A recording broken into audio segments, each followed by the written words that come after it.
Decided action is very important. This is action that we are electing to take. It's very powerful to apply this in situations where we have deep, ingrained habits of being or thinking or doing. Preparation is all about small acts, small repeated acts that begin to reform, reshape, and redirect us in the way that we think and live and relate to other people and to the world on a daily basis. So in preparation, let us think in terms of small, doable actions. Doing these actions during the day or wherever you find yourself is a decision. It's a decision to make. I will practice this. I will choose to be this different way with this person because that's more appropriate. I will begin to order my day differently so that I can truly get to what needs my attention. These are the decisions that we begin to make every day. We've all lived in unconscious ways in the past. We've lived in ways shaped and molded by culture and society.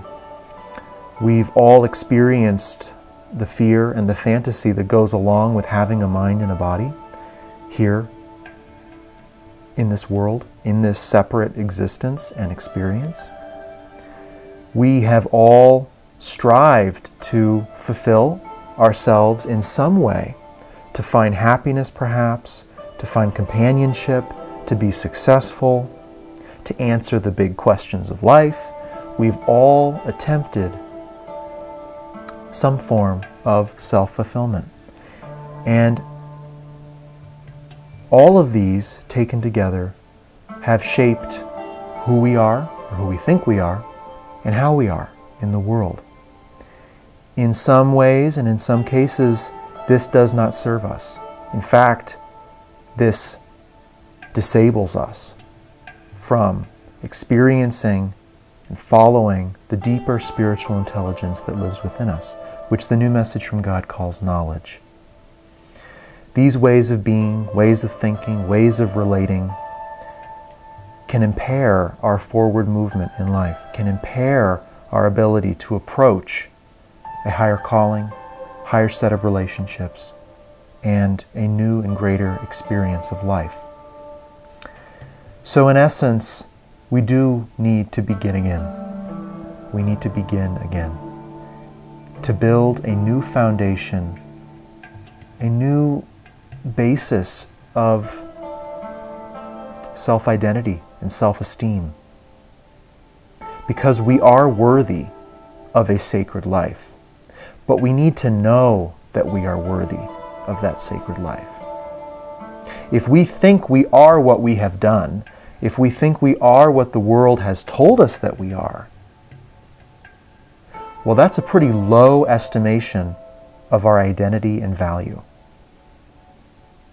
So, what better way to begin to free ourselves from that old identity than to look to become objective, to become an objective observer of that past that has so shaped and conditioned that old identity. Let us become an observer of it. Let us become a student of life.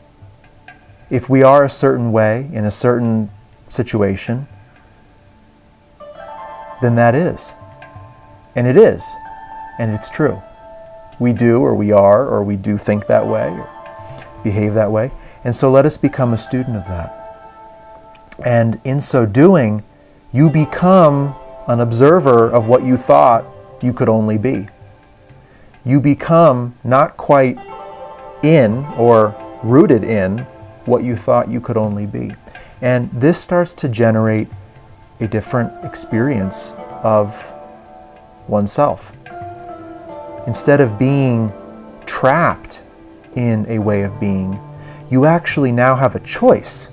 You can do that, or you can do something different. And in a moment, you can actually choose, I'm going to do something different in this moment. Why?